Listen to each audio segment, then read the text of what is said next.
allons voir aujourd'hui quel doit être le profil de l'ancien. Le ministère d'ancien, pour le remplir, il y a des exigences. Alors nous allons voir ensemble.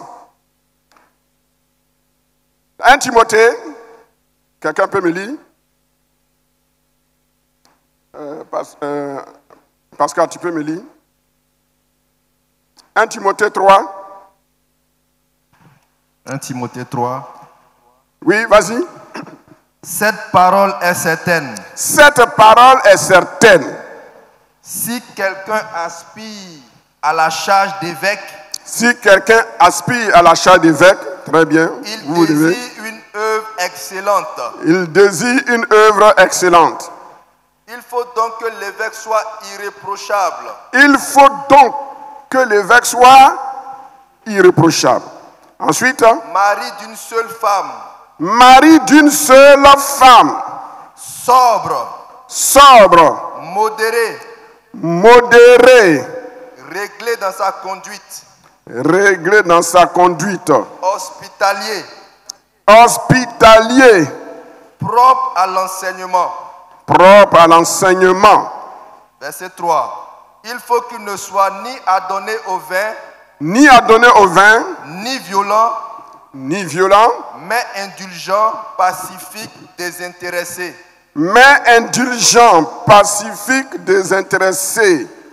Il faut qu'il dirige bien sa propre maison. Et qu'il tienne ses enfants dans la soumission et dans une parfaite honnêteté. Car si quelqu'un ne sait pas diriger sa propre maison, comment prendra-t-il soin de l'église de Dieu? Il ne faut pas qu'il soit un nouveau converti. De peur qu'enflé d'orgueil, il ne tombe dans le jugement du diable. Il faut aussi qu'il reçoive un bon témoignage de ceux du dehors. Afin de ne pas tomber dans l'opprobre et dans les pièges du diable. Oui, merci beaucoup. Merci beaucoup. Veuillez vous asseoir. Ayez aussi à vue d'œil Tite chapitre 1, versets 5 à 9. Ok. Donc ici, on va aller rapidement. Les qualités morales exceptionnelles de l'ancien.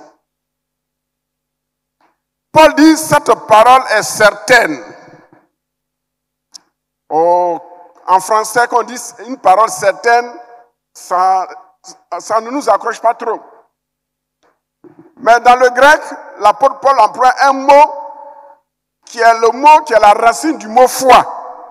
Pistos. Dis avec moi, pistos. Il dit, cette parole est pistos. C'est-à-dire, cette parole est pleine de foi ou est digne de foi.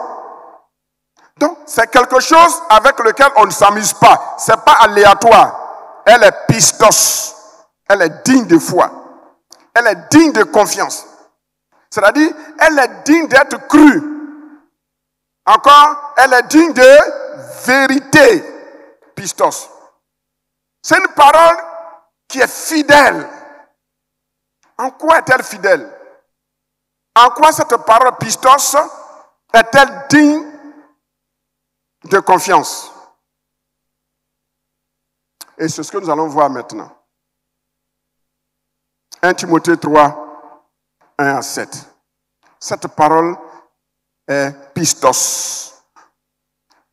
En grec, le mot foi, la fidélité, a donné pistis. Et la racine de pistis, c'est le mot foi. Quand on dit qu'une personne est fidèle, ça veut dire que cette personne a la foi en toi. Et cette personne aussi, elle est digne de foi. Quand elle te dit quelque chose, tu crois. Ça va beau durer, mais la chose se réalisera. C'est ça, la foi.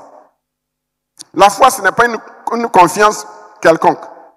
La foi, c'est quand quelqu'un te donne sa parole, c'est te mettre dans sa parole. C'est accepter sa parole. Sa parole est lui-même.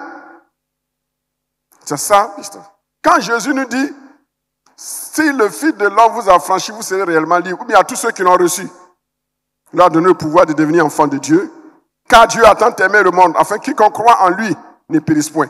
Quand il dit ça, c'est de cette parole-là. Si tu crois en Jésus, alors tu reçois le résultat de cette foi. C'est ce qu'on appelle la fidélité, la foi. Alors, l'apôtre Paul, avant de nous égrener la liste, il dit, ce qu'il va nous dire là, c'est digne de foi. On ne doit pas mettre ça en cause. Donc, ce que je vais vous dire là, vous ne devez pas discuter. Parce que l'apôtre Paul dit, c'est digne de confiance. Cette parole est certaine, pistos. Il dit, si quelqu'un aspire, dans le grec, il y a plusieurs mots qui définissent le mot aspirer. Mais le premier mot qu'il emploie ici, c'est orego. Orego signifie avoir envie de quelque chose. C'est pas mauvais. Avoir envie de devenir ancien. Avoir envie de devenir diacre. Avoir envie de devenir diaconesse. Avoir envie de devenir responsable. Avoir envie de prêcher. Ça, c'est une bonne chose. Orego. Avoir envie. Ce n'est pas une envie seulement, mais c'est le fait que tu es impatient. Tu veux qu'on te confie la responsabilité d'être ancien. C'est ça. Vous comprenez? Orego. Être impatient au sujet de quelque chose de bon que tu vas recevoir. De la même manière que la fiancée, elle est impatiente que son fiancé la marie. Elle a envie d'être mariée. Elle a envie d'être dans les bras de son mari. Mais ce n'est pas encore le temps de marier. Mais elle soupire après. C'est ça, le mot orego. Dis avec moi, orego. Dis à ton voisin, au sujet de quoi tu es en train de orego. Et il te dit quoi? Il y en a, leur loyer n'est pas payé. Dans leur orego, c'est que leurs voisins leur viennent en aide. Est-ce que je parle à quelqu'un? Orego. C'est pas seulement envie, mais c'est le fait de soupirer après, désirer après.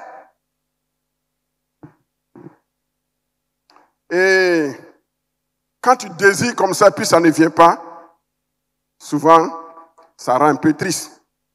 Mais j'aimerais dire à quelqu'un, Dieu a un temps pour chaque chose. Orego, soupir. Tu veux quelque chose, mais la chose ne vient pas. Tu désires. Tu désires. Il y a un temps pour recevoir la promesse. Et il y a un temps pour aspirer. Vous voyez? Pour faire l'injection, qu'est-ce qu'on fait? On met la piqûre, la seringue, mais avant de mettre dedans, qu'est-ce qu'on fait? On vide. On vide la seringue. Et puis quand on a mis dans la piqûre, qu'est-ce qu'on fait? On tire, c'est ça, aspirer. Donc aspirer veut dire qu'il faut prendre une bénédiction dans un milieu B et l'envoyer dans un milieu A. C'est ça, orego. Orego signifie également dans le grec se projeter, s'étendre vers la chose qu'on désire. Orego. Orego signifie également désirer ardemment. Paul dit, celui qui aspire à la charge d'évêque de l'épiscope, il désire une chose excellente. Donc, premièrement, la première qualité, c'est de désirer être responsable. Il y en a qui n'aiment pas qu'il y ait plusieurs responsables, qu'ils soient eux seuls responsables. Là, ils vont gouverner, ils vont régner sur les autres. Josué avait son problème. Quand il a vu que plusieurs nouveaux prophètes prétendent prophétiser, il est allé voir le peuple. Padre, mais seulement, ce n'est plus seulement toi qui prophétises, ce n'est plus seulement la madre qui prophétise, mais dans l'église, tout le monde prophétise. Et puis, Moïse dit à son disciple, il dit, tu es jaloux? Tu es jaloux? Mon désir, c'est que le plus grand nombre puisse prophétiser, pourvu que ces prophéties viennent de Dieu et édifient. C'est très important. Après avoir formé la madre discrètement pendant plusieurs années, et j'ai commencé à lui donner la parole pour exercer son ministère, tous les chrétiens, garçons, comme femmes, comme jeunes, tout le monde partait chez elle je lui avais donné un petit bureau, j'étais dans un grand bureau, tout le monde passait chez elle. Bon, il y en a qui ont pensé que j'allais être jaloux. Jusqu'à un de mon protocole est venu, comme Josué. Il dit, mais c'est pas normal. Vous ne partez pas chez mon patron, c'est chez la madre que vous partez. Et je l'ai appelé, je lui ai dit, hé, protocole, tu es jaloux? Mon désir, c'est qu'il y ait plusieurs qui ont le don de prophétie authentique et qui puissent prier pour les gens. Je dis, c'est avantageux pour moi que les gens partent chez eux. Pendant ce temps, j'étais en train de préparer mon doctorat. On ne doit pas être jaloux quand les disciples, ses collaborateurs émergent. Mais il ne faut pas vouloir émerger pour faire la concurrence à ton principal. Ça, ce n'est pas bon. Il faut qu'on parle de toi. Non. C'est à moi, le principal, de parler de vous. Mais ce n'est pas à vous de parler de vous-même. Ce n'est pas sage. Donc, Josué, il ne voulait pas que les autres prophétisent. Il dit, il va les arrêter. Et Moïse dit, non, ne fais pas ça. Mais la Bible nous dit qu'ils ont prophétisé, mais ils n'ont pas continué. Parce que là, c'était un don de prophétie ponctuelle, ce n'était pas le ministère des prophètes. Donc, désirer, aspirer, c'est une bonne chose. Frères et sœurs, vous qui n'êtes pas nommés, continuez à aspirer à être nommés. Votre temps viendra un jour. Je pensais que je leur envoie un bon amen. Donc, aspirer veut dire quoi? Avoir hâte. On peut prêcher pendant 1 heure sur le seul mot aspirer. C'est le fait de languir après. Languir après. C'est comme si, comprenez-moi bien, une convoitise, mais dans le sens positif. Quand tu convoites, tu désires ce qui n'est pas bon, là c'est négatif, on appelle ça convoitise. Mais quand tu désires ce qui est bon, ça c'est bon. Deuxième mot. Paul dit 5 fois le verbe il faut. Vous avez remarqué, vous avez souligné non de fois. Paul dit il faut. Il faut donc que le verbe soit irréprochable. 1. Au verset 3. Il faut qu'il ne soit ni adonné au vin. 3. Verset 4. Il faut qu'il dirige bien sa propre maison. Ça fait combien? 3. 4. Verset 6. Il ne faut pas qu'il soit un nouveau converti. Ça c'est. Et 7. Verset 7. Il faut aussi. Donc, il faut aussi 1 fois. Il faut aussi 2 fois. Il faut aussi 3 fois. Il faut aussi 4 fois. Au moins 4 fois à 5 fois. Il faut. En français, quand on dit il faut, c'est quoi? C'est quoi? Il faut, c'est pas un impératif. Il faut. Voilà, à force de lire la Bible, vous avez oublié le français. Quand on dit il faut, c'est quoi? Une nécessité. C'est une nécessité. Alors nous allons voir la nécessité. Des caractéristiques exceptionnelles de l'ancien. Il dit, il faut donc que le verbe soit irréprochable. Irréprochable ne veut pas dire ici quelqu'un qui est parfait. Parce que le mot grec qui est employé, anepileptos, signifie quelqu'un qui n'a jamais été surpris en flagrant délit, quelqu'un qui n'a pas été surpris en train de faire du faux, quelqu'un qui n'est pas blâmable sur une situation donnée. C'est ça. Ça ne veut pas dire que la personne est parfaite, elle n'a plus de péché, elle ne peut pas pécher. Ce n'est pas la perfection. Mais cette personne doit être irréprochable dans tous les domaines. Dans l'affaire de sexe, on ne doit pas le voir comme une victime. Un coupable, du moins. Dans l'affaire d'argent, on ne doit pas le voir comme coupable. Dans l'affaire de parler, on ne doit pas le voir comme coupable, comme quelqu'un qui parle mal aux gens. Et puis, ça ne lui dit rien. Oui. Dans les relations humaines, cette personne doit être irréprochable. On ne doit pas prendre un ancien dans un maquis en train de boire. On ne doit pas voir un ancien avec la jeune fille, bras dessus, dessous. On ne doit pas voir un ancien qui est ivre. Oh, comment ça va? Oh, aujourd'hui le culte. Oh, il était bien. Oui. Non, ne riez pas. C'est la réalité dans certaines situations. Donc ici, c'est quelqu'un qui n'est pas blâmable. Alors vous les candidats, est-ce que vous réalisez que vous n'êtes pas blâmable sur 1, 2, 3, 4 domaines? Quelqu'un qu'on n'a jamais surpris ou en train de faire du faux. C'est ça. Deuxièmement, il est dit, mari d'une seule femme. Femme. Le mot grec qui est employé, c'est le mot gouné. Gouné, dans le grec, le U, en français, il est devenu le I. Le Y. Dans le grec, on le lit U. C'est de là est venu, de gouné est venu gynécologie. Voilà. Gynécologie. Gouné. Une seule femme. Un ancien ne doit pas être un polygame. Alors posez-moi la question. Pasteur, est-ce à dire qu'un chrétien peut être polygame?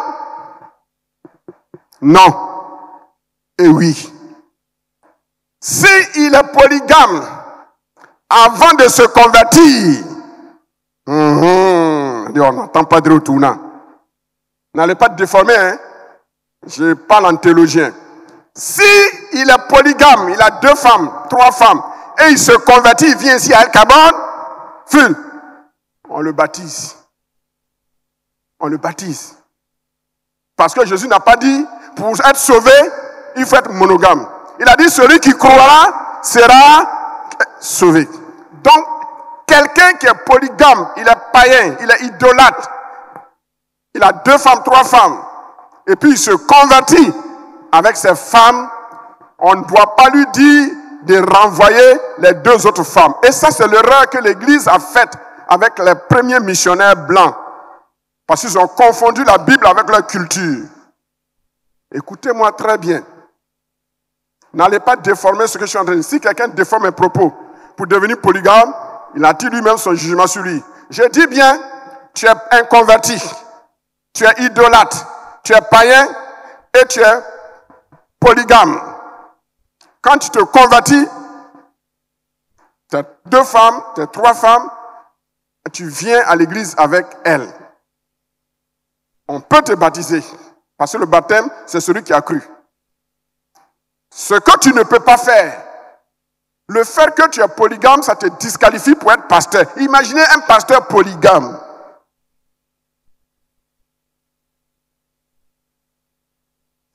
Un pasteur polygame.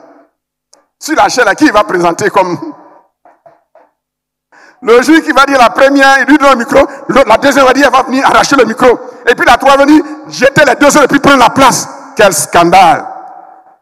Les Anglais disent God forbid. Non. La personne est polygame, elle se convertit, on la laisse dans son état. Mais elle ne peut pas être responsable dans l'église. À l'époque, dans l'ancien temps, un homme pouvait être polygame, pouvait avoir plusieurs femmes. Donc dans cette société grecque, il y avait des polygames. Alors Paul dit, quand quelqu'un se convertit en tant que polygame, laissez-le dans sa condition dans laquelle il est. Mais les pasteurs n'ont pas vu ça. Ils ont divisé des foyers. Des maris, on les a séparés de leurs femmes. Et ça a créé la haine dans le cœur des enfants. les enfants d'un même père, mais parce qu'ils ont eu des mères différentes et que les deux autres mères n'ont pas été acceptées, leurs enfants sont devenus aigris contre leur papa, mais aussi contre l'Église. Contre l'Église. Nous devons être vigilants. De ne pas mélanger notre culture avec la parole de Dieu. Quand un jeune homme vient à l'église avec sa copine, notre premier message n'est pas dit « séparez-vous, séparez-vous ». Non. Ce n'est pas le fait de vivre ensemble qui est important. Le plus important, c'est de leur parler de Jésus. On dit que, est-ce que vous vous aimez? Il dit on s'aime. Bon, maintenant que vous êtes devenu chrétien, on va faire votre chose là en chrétien, de façon chrétienne. Alors, si vous voulez que Dieu soit dans votre affaire, soit vous vous séparez, on prépare votre mariage bien et on vous marie devant le Seigneur. Soit vous vivez ensemble, mais il faut régulariser votre situation le plus rapidement possible pour que la bénédiction de Dieu soit sur votre vie. C'est comme ça on fait. Mais les gens viennent, on ne cherche pas à comprendre. Bon, séparez-vous, séparez-vous. Ils se séparent, mais ils trichent. Et on a fait beaucoup de jeunes, on a fait des jeunes hypocrites, à qui on fait du mal. Paul dit, en matière de responsabilité, c'est très sérieux. Un responsable ancien doit être marié d'une seule femme. Il ne dit pas que l'ancien doit être forcément marié. Il ne dit pas que le diacre doit forcément être marié. Mais s'il est marié, il doit être marié d'une seule femme. On s'est appuyé encore sur ce verset, on l'a tordu pour dire, si quelqu'un n'est pas marié, on ne peut pas le nommer responsable. La Bible n'a jamais dit ça. C'est vrai, il y a des problèmes d'ordre conjugal qu'un responsable doit régler. Si tu n'es pas marié, comment tu peux avoir l'expérience pour donner conseil à des mariés? Ça, c'est une réalité. Mais il n'est jamais dit que si tu n'es pas marié, tu ne peux pas être responsable. Dans le corps pastoral de Jésus, il y a beaucoup qui n'étaient pas mariés. Mais ils étaient des apôtres. Parmi eux, là, le rare qui était marié, c'était qui? C'est Pierre. Pour Pierre, on connaît, pour les autres, on ne connaît pas. Pour Thomas, on ne connaît pas. Pour Marc, on ne connaît pas. Est-ce qu'ils n'étaient pas des disciples de Jésus? Ne faisons pas dire à la Bible ce qu'elle n'a pas dit. Quand bien même nos intentions sont bonnes, mettons-les en second plan et non en premier plan. Mari d'une seule femme. Ça veut dire quoi? Pour qu'on puisse nommer quelqu'un responsable, il doit être irréprochable en matière de fidélité, en matière de sexe. Je vous ai dit, pour nommer, je peux me tromper. Moi et mes collègues, on peut se tromper. Mais si vous avez des informations qui peuvent nous aider à ne pas nous tromper, et si vous vous taisez, vous serez coupable de ce que vous êtes en train de faire. Un responsable, un ancien, un diacre ne doit pas avoir une double vie sexuelle. Est-ce que vous comprenez? Une double vie sexuelle. Non. Un ancien doit être irréprochable dans le domaine du sexe. Sa femme. Rien que sa femme. La diaconesse aussi. Son mari. Rien que son mari.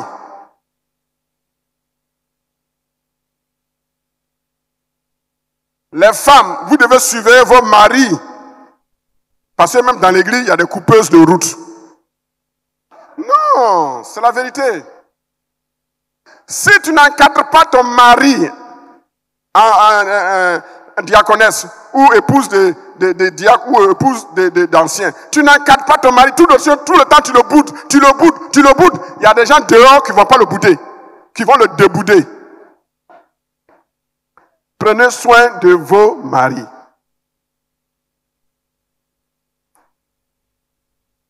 Ne laisse pas ton mari toujours en entretien d'un bureau, avec la même. Si demain quelque chose arrive, Dieu va te demander compte, toi femme. Les femmes, je vous parle. Je n'ai pas dit de piller vos maris. C'est pas ce que je suis en train de dire. Hein. Est-ce que c'est ce que j'ai dit?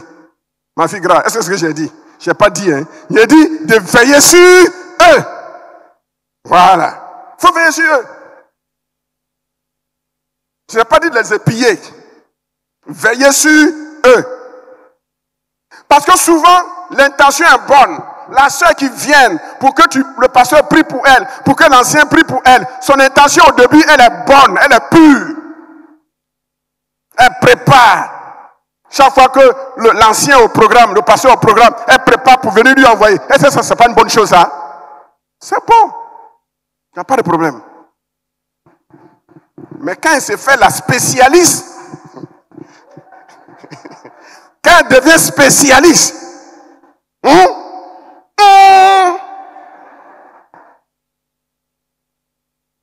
l'ancien doit être mari d'une seule femme. Il doit aimer sa femme et sa femme doit l'aimer. Chère sœur, faites tout pour être romantique, séduisante pour vos maris, pour que leurs yeux soient fixés sur vous, parce qu'ils sont condamnés à être maris d'une seule femme. Si tu as une copine dehors, tu es disqualifié. Quand on commençait à l'œuvre ici, un jour une sœur est venue, me dit, pasteur, ton responsable est tel, je l'ai vu acheter telle chose et rentrer dans une chambre avec une fille. Je l'ai regardé, je lui ai dit, tu es sûr de ce que tu dis? Moi, mon responsable, tu l'as vu avec fille? Je l'ai appelé. Je lui ai dit, mais il y a une sœur qui me dit qu'elle t'a vu. Je n'ai pas dit non. On ne dit jamais le nom de la personne qui t'a donné l'information. Il dit non, je reconnais que je suis rentré dans sa boutique, mais c'était pour acheter bonbons pecto. Je dis, je te fais confiance. Je ne soupçonne pas, ça c'est un défaut chez moi. Je ne soupçonne pas. Mais quand j'ai une seule preuve de véracité, je suis aussi intransigeant. Je lui ai dit, je te fais confiance. Mais n'oublie pas que le témoignage de El Kabod et mon nom sont sur toi. Donc veille. Il n'y a pas de problème. Il a nié. On dit toujours pour le voleur un jour, et ce jour arriva. Et il fut pris les mains dans le sac. Et j'ai appliqué là d'ici. Qui que vous soyez, vous tous qui êtes autour de moi, là, je vous aime, je ne vous soupçonne pas. Si vous avez un problème, venez me voir. Si vous ne m'avez pas vu, que Dieu m'a montré, que la prophétesse m'a dit, que le voisin m'a dit, je ne vous connais plus. Mais c'est pas vrai ça? Oui, c'est pas vrai. On est là pour vous aider. Il n'y a pas de fidèles, il n'y a pas de chrétiens, il n'y a pas d'homme sur cette terre qui n'a pas de faiblesse. Mais il y a des faiblesses qu'on ne doit pas retrouver chez le responsable, chez le pasteur, chez l'ancien. Donc, mari d'une femme, cela nous parle de sa vie morale sexuelle. Les femmes, je vous en supplie, vous aussi, ne faites pas les sapeurs-pompiers après avoir tout détruit. Tu sèvres ton mari pendant 1 mois, 2 mois, 3 mois, 4 mois. Est-ce que lui, il est fait? Est-ce qu'il est fait? Après, tu vas venir pleurer. Pasteur, mon mari me trompe. Je ne suis pas d'accord avec lui qui te trompe, mais c'est toi qui l'as poussé à te tromper. Et puis, toi aussi, garçon, ce n'est pas une raison que tu la trompes. Même si elle a été faible, ce n'est pas une raison pour que tu la trompes. Chérissez vos maris. Chérissez vos maris. Soyez romantiques envers vos maris. Les hommes, on est dur, hein, mais on est petit en réalité. Les hommes, ils sont durs, mais les hommes, quand tu sais prendre l'homme, laisse tout. Tout ce que tu veux là, il va te donner. Mais il faut savoir le prendre. L'homme veut voir que sa femme l'aime, elle lui obéit, mais surtout, ce n'est pas obéissant, mais elle est soumise. S'il a faim, que toi tu n'as pas faim, donne-lui à manger. Hello? Les femmes, est-ce que vous êtes là? Mais encouragez-moi.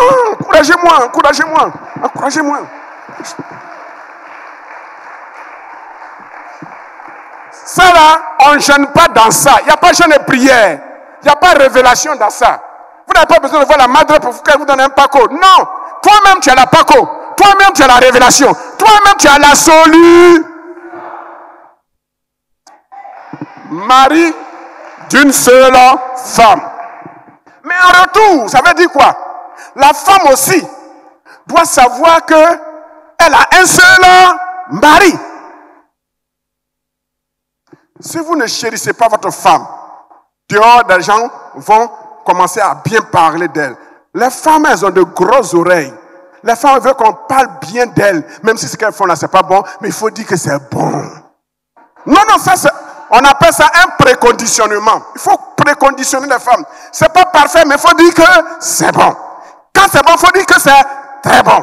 Quand c'est très bon, il faut dire que c'est super. Et puis tu ouvres un compte pour elle, et puis tu vis l'argent dessus. Tu as tout ce que tu voudras. Est-ce que je parle à quelqu'un? Troisièmement, Paul dit, l'ancien doit être sobre. Et le mot grec que l'apôtre Paul utilise ici, c'est le mot nephalion. Nephalion signifie quelqu'un qui est circonspect. Quelqu'un qui est circonspect. Quelqu'un qui est vigilant. Il est sobre. Il ne parle pas beaucoup. Il ne divulgue pas les secrets. Il est circonspect. C'est-à-dire, quelqu'un a fait une faute, a commis une faute.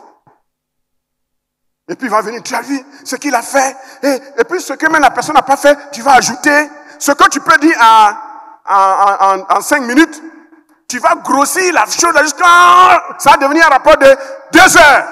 Là, tu n'es pas circonspect. C'est vrai, la personne est tombée. La personne a fait une faute. Mais la faute là, tu peux relater ça en 2, 3, 5 minutes.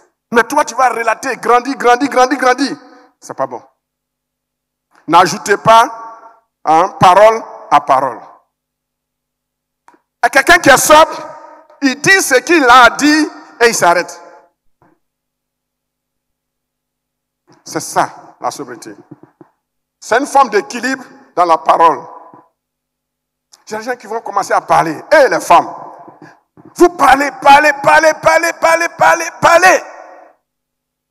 Si Saint-Esprit n'est pas descendu pour dire, c'est bon maintenant, il faut te calmer, vous parlez. Ça vous donne quoi? Quand vous parlez beaucoup. Soyez sobre. Mais un mari qui bavarde, il y a des maris aussi qui bavardent comme femme. C'est pas normal.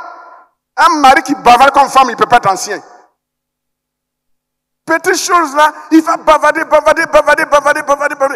Et puis la femme même le regarde maintenant comme, c'est comme si la femme devient garçon, et puis lui, garçon, il devient femme.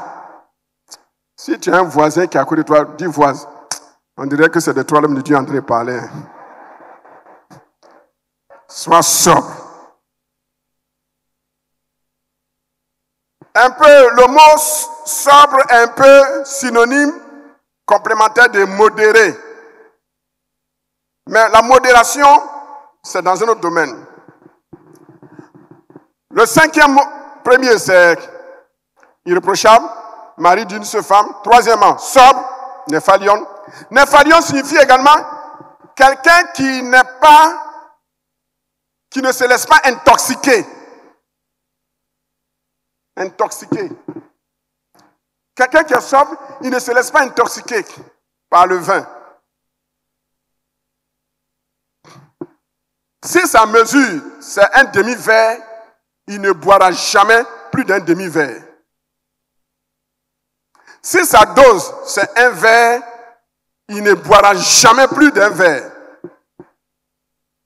S'il il ne supporte pas du tout l'alcool, il ne tentera jamais de prendre un quart de verre. Parce qu'un quart de verre qu'il va prendre, ça va l'intoxiquer. C'est-à-dire qu'il va devenir ivre. Le corps des gens varie en fonction de l'espèce humaine, des uns et des autres. Il y a des gens, leur corps est normal. Ils sont habitués, ils peuvent prendre 2 verres. C'est leur dose. Ils ne seront jamais ivres. Mais il y a d'autres, quand ils vont prendre un verre, ils sont ivres. Il y a des gens qui, leur dose, c'est un verre. Mais d'autres, par contre, ils ne peuvent pas prendre un demi-verre. Après un demi-verre, ils sont ivres. Moi, je suis très, très sensible à l'alcool. Je suis très, très sensible à l'alcool. Avant même, sucrerie, même, je ne buvais pas avant. Avant, là. Quand il était nouvellement converti. Sucrerie, je bois. Vous connaissez mon raisonnement? J'ai dit, même dans sucrerie, il y a alcool. Je ne prenais pas sucrerie. Donc, je ne supporte pas l'alcool. Je suis très, très sensible à l'alcool. Donc, je fais un effort pour éviter. Parce que je sais que c'est mon point faible.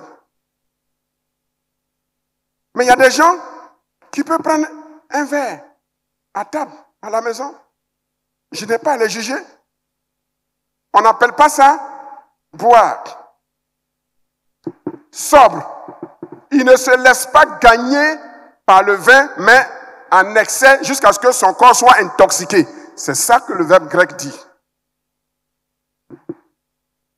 C'est quelqu'un qui est vigilant. Sobre en grec veut dire être vigilant. Quand tu sais que ta mesure, c'est un verre, il faut être vigilant pour ne pas prendre un verre et demi. Est-ce que vous comprenez? Il faut être vigilant. Être sobre. Si tu sais que si tu vas au bord de la marche, tu peux tomber, la vigilance fait que tu n'arrives jamais au bord, tu es toujours à 1 mètre du bord. C'est ça, être sobre.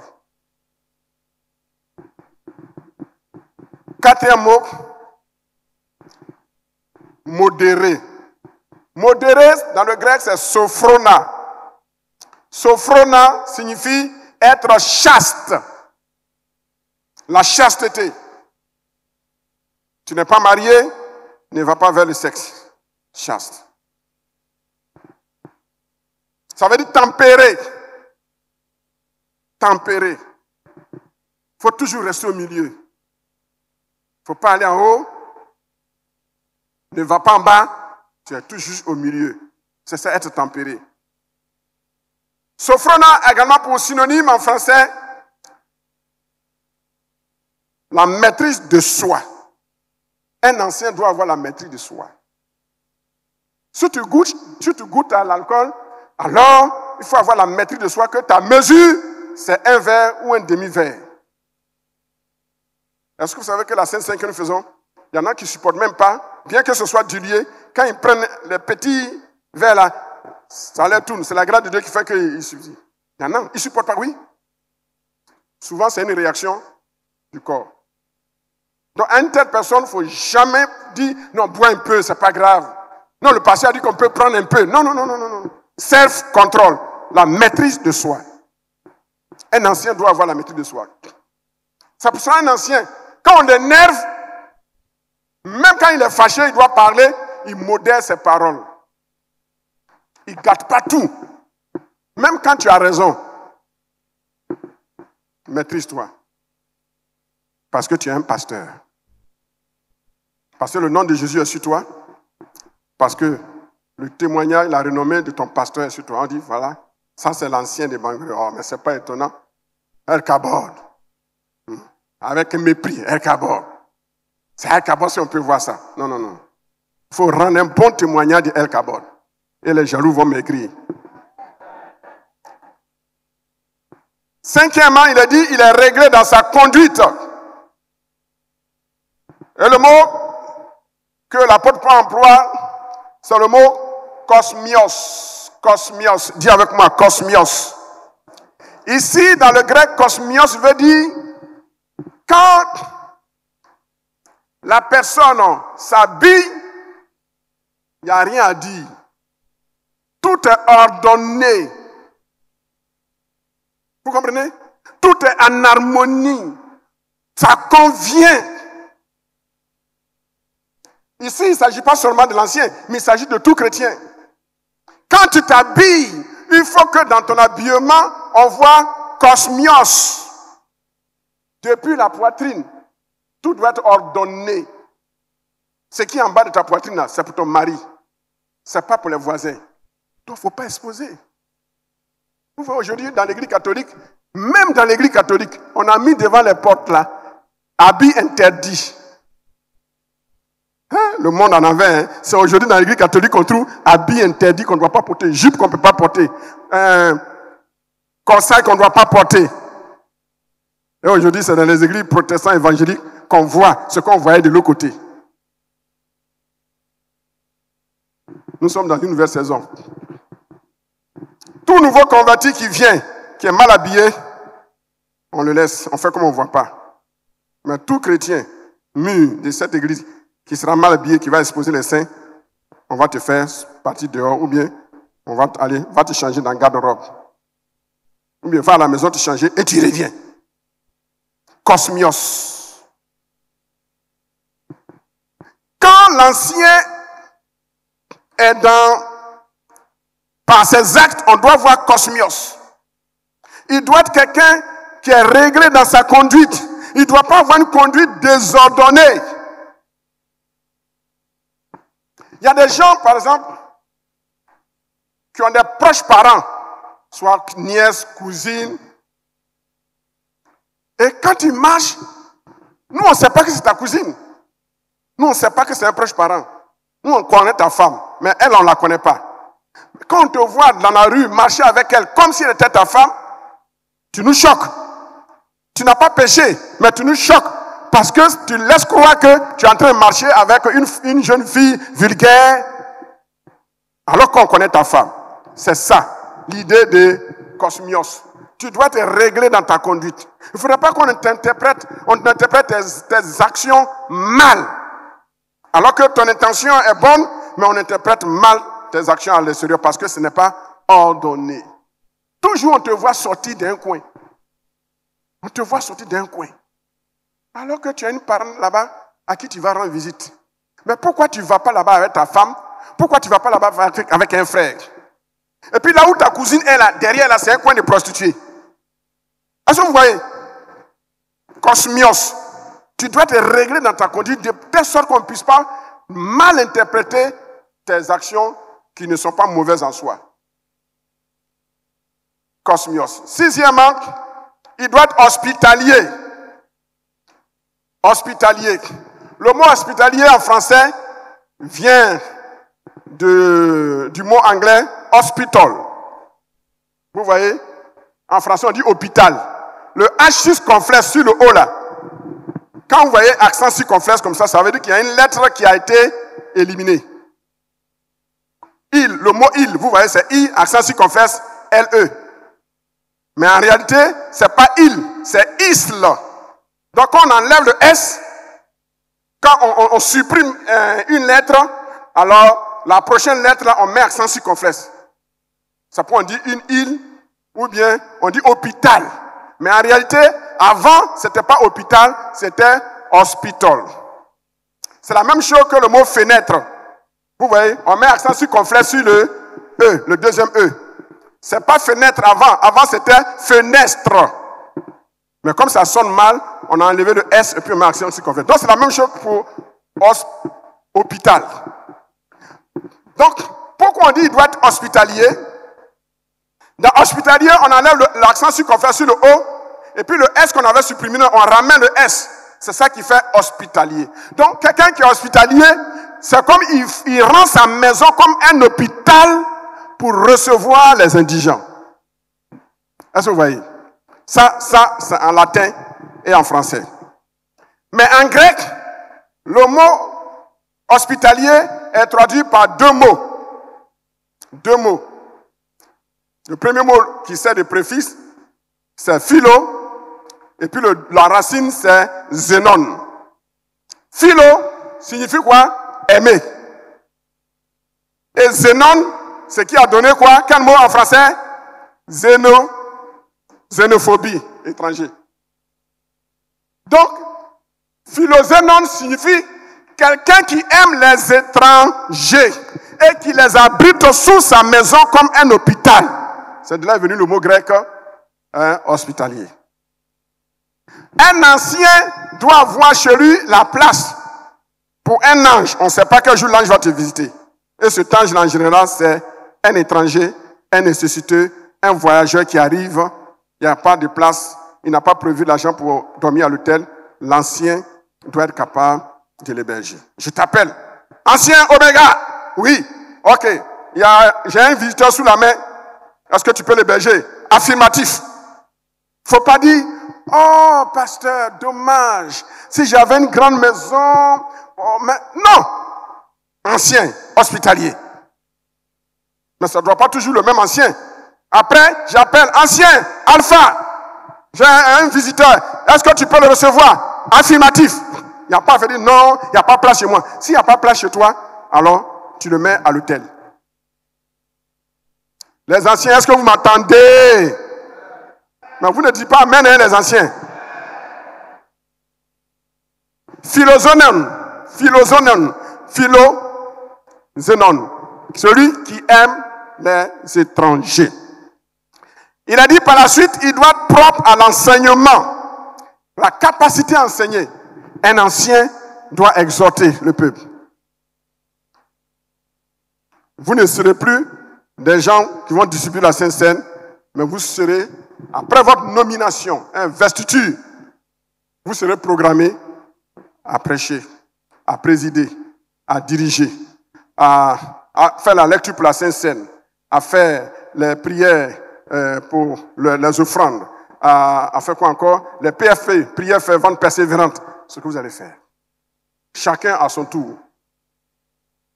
Un ancien qui ne peut pas enseigner, c'est pas bon. Maintenant, il y en a qui ont le don, mais ils ne peuvent pas s'exprimer.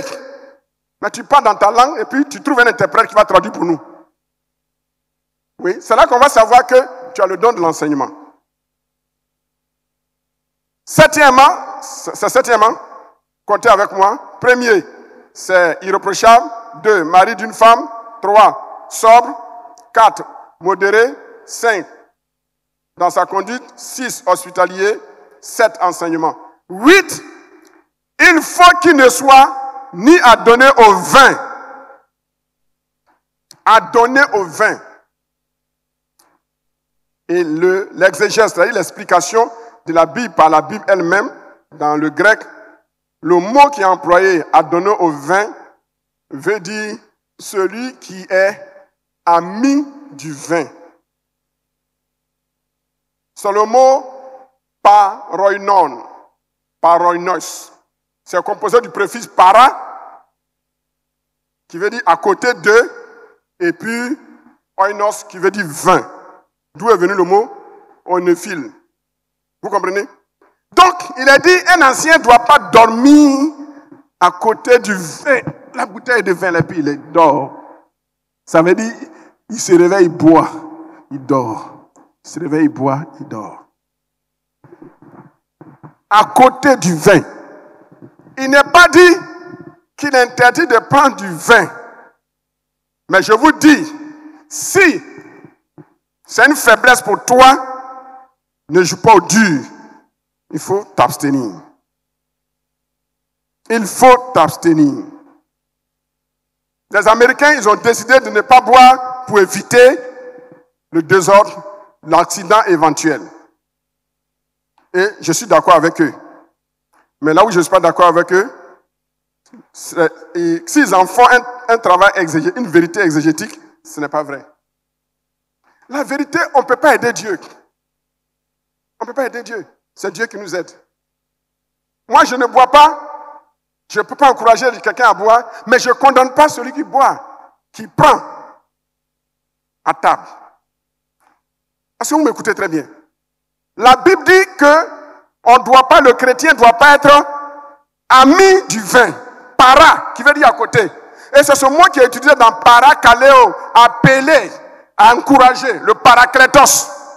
Le Saint-Esprit est notre paraclet parce qu'il est à côté de nous et il nous appelle, kaleo. C'est le même préfixe para qu'on trouve dans le mot parainos, qui veut dire qu'il est à côté du vin. Il est ami du vin. Il est compagnon du vin. Il a toujours sa bouteille. Un ancien ne doit pas faire ça. Un ancien qui est ivre, il est disqualifié. On le met sous discipline. Ça ne veut pas dire, si tu as vu le gars dans sa maison, à table, il a pris un verre, tu vas le juger. Non. Je ne vous permets pas de le faire. Chacun est mûr et responsable de lui-même. Il a dit encore ni violent. Ni violent. Le mot grec que l'apôtre Paul emploie ici, il fait rire. Plektes. Plektes. Plektes veut dire quelqu'un qui donne des points. Coup de poing. Palabreux. Un ancien ne doit pas être palabreux. Il ne doit pas frapper du poing. Il ne doit pas donner des coups de poing à ses chrétiens. Ah, il y a des pasteurs qui frappent les chrétiens. Hein. Il y a des anciens qui frappent les chrétiens. Non. Plektes ici, c'est le fait de donner des coups de poing. Il est palabreux. Querelleur. Ici, il y a palam, il est là. Par-ci, il y a palam, il est là. Non, ça disqualifie. Donc, chers anciens, nous tous, ce n'est pas vous seulement, mais nous tous, apprenons à nous maîtriser. Colère là, ça est dans tout le monde. Colère là, ça est dans tout le monde. Parler mal là, tout le monde sait parler mal. Mais si on ne parle pas mal, ce n'est pas parce qu'on est faible. C'est parce qu'on a appris à être modéré. Donc, l'ancien, voilà les qualités exceptionnelles qu'il doit avoir. La Bible ne dit pas qu'il est parfait, il doit être parfait dans tous les domaines. Non, on tend vers la perfection. Mais il doit être irréprochable dans ces domaines. Par la suite, il a dit, mais indulgent. Quelqu'un qui est indulgent. Quelqu'un qui a compris la grâce. Même là où il devait se venger, il met pas la terre. Ta femme a fait quelque chose de mal, tu es fâché. Elle mérite que tu l'enflammes. Mais tu es chrétien, ta mère est convertie, tu mets pas la terre. C'est ça. Ton mari t'a énervé, tu dois parler mal, tu dois déverser ta colère, ta bise sur lui. Mais puisque tu es converti, tu mets pas la terre, indulgent. Ta bouche aussi est convertie, merci. Bas la terre, parce que la bouche est convertie. Frères et sœurs, la colère est un sentiment, mais il faut régler cette colère.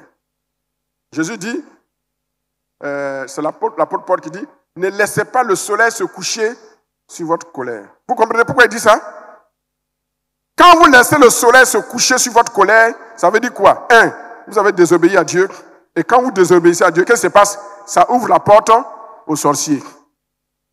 Je dis, mais pasteur, les sorciers sont venus m'attaquer. Aujourd'hui, il y a quelqu'un qui est venu coucher avec moi. Mais la colère, tu as ouvert la porte, tu as laissé la clé sur le portail, Satan est venu, il a envoyé un démon, il a ouvert, sorcier.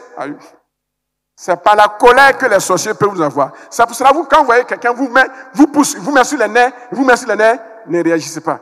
Il cherche une occasion pour que vous puissiez vous fâcher. Quand vous manifestez la colère, avant que vous ne vous repentiez dans les quelques secondes, le sorcier vous smash. Est-ce que vous comprenez? Est-ce que vous comprenez? La colère n'est pas une bonne chose. Un ancien ne doit pas un plektes qui fait des plaies sur le corps des gens, des plaies dans leur cœur, parce qu'il les frappe en désordre. Il doit être indulgent.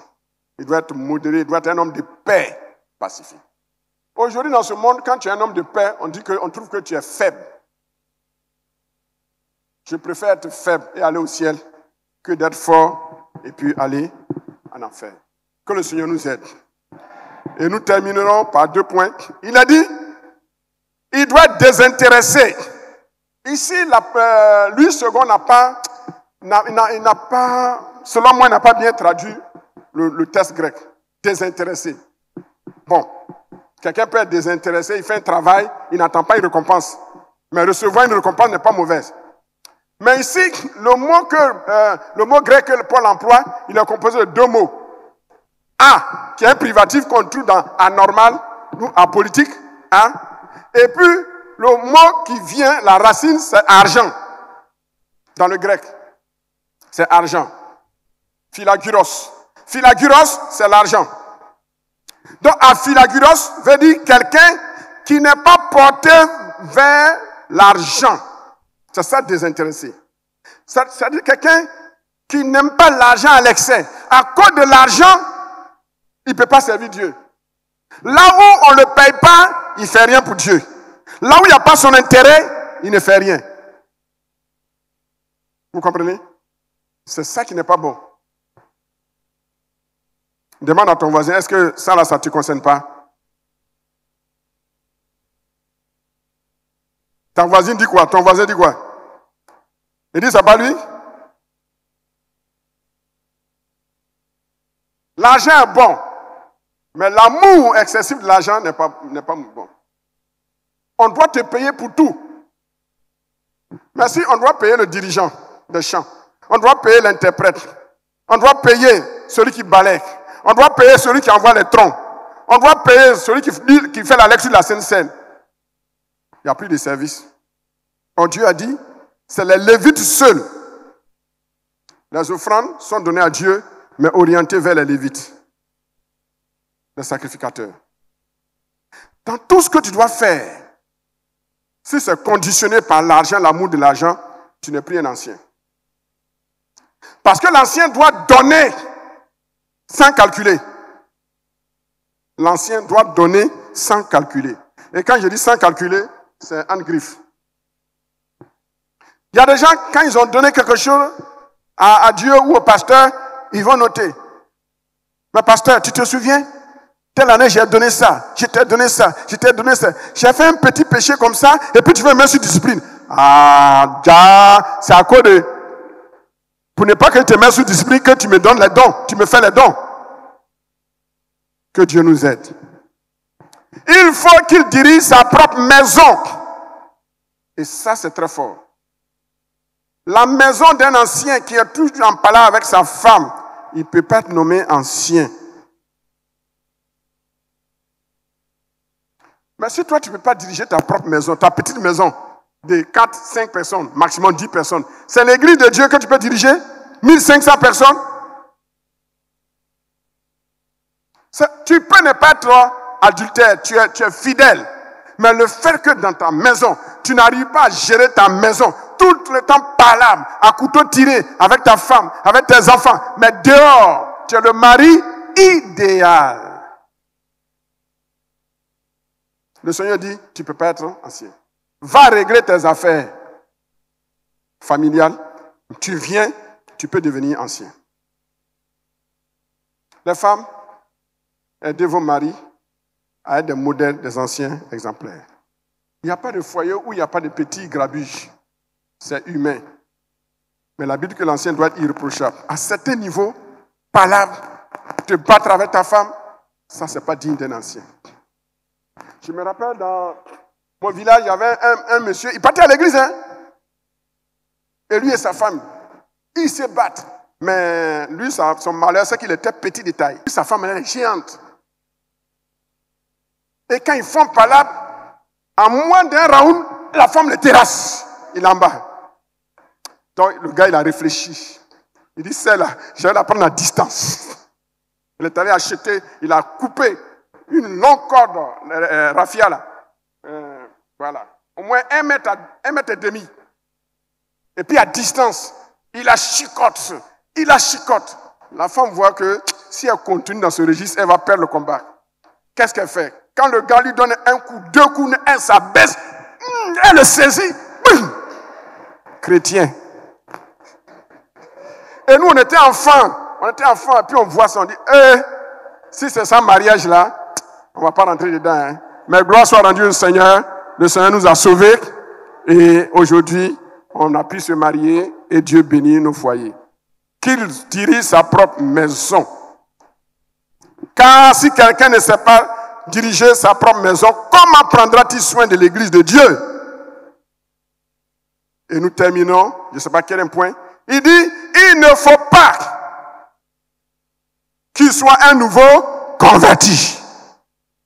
Et le mot nouveau converti, qui est employé, c'est le mot novice. Il ne faut pas qu'il soit un novice. Et dans le grec, c'est traduit par néophytos. Néo, le préfixe néo qui veut dire nouveau. Et puis, phytos, d'où est venu phytosanitaire, c'est-à-dire les soins des arbres. Un ancien ne doit pas être un arbre nouvellement planté dans la foi, dans l'église. C'est pourquoi on nomme pas les nouveaux convertis. Mais lui, si lui, sa dîme là, ça peut faire 10 millions. On l'encadre bien. Il mûrit. Après 4 ans dans la foi, on peut le nommer diacre. Après encore, on voit ses preuves. Alors 6 ans, on peut le nommer ancien, etc. On ne regarde pas là au portefeuille des gens pour les nommer anciens. On regarde à leur posture, à leur profil. Pas nouveau converti. Nouveau converti ne veut pas dire la personne est arrivée nouvellement dans l'église. Non. La personne peut être ancienne dans la foi. Elle a fait ses preuves ailleurs. Quand elle arrive dans l'église, elle n'est pas néophytos. Elle est nouveau membre, mais elle n'est pas néophytos. Alors on observe la personne. 1 an, 2 ans, 3 ans. On peut nommer la personne diacre, on peut la nommer ancien. Frères et sœurs, on va s'arrêter là. Qu'ils reçoivent un bon témoignage de ceux du dehors. Si un ancien qui est bien à l'église, mais dehors il a un mauvais témoignage, on parle mal de lui, on dit il fait ceci, il fait cela, on ne doit pas le nommer. C'est pour cela la majeure partie de ceux que nous avons nommés, nous prenons des renseignements un peu partout sur vous. Pas pour vous épier, mais pour confirmer. Il y a certaines sœurs dont les maris ne sont pas avec nous. J'ai appelé leur mari, j'ai parlé avec leur mari, j'ai appelé leur pasteur. Et leur pasteur m'ont donné le feu vert. C'est pour ça que je vais les nommer diaconesses. Normalement, c'est comme ça devait se passer. On est la même famille, corps de Christ, la même famille, Assemblée de Dieu. Que Dieu nous bénisse. Vous avez été édifiés? Partagez ce message et transformez une vie. Pour plus d'enseignements, abonnez-vous à nos pages. Que Dieu vous bénisse.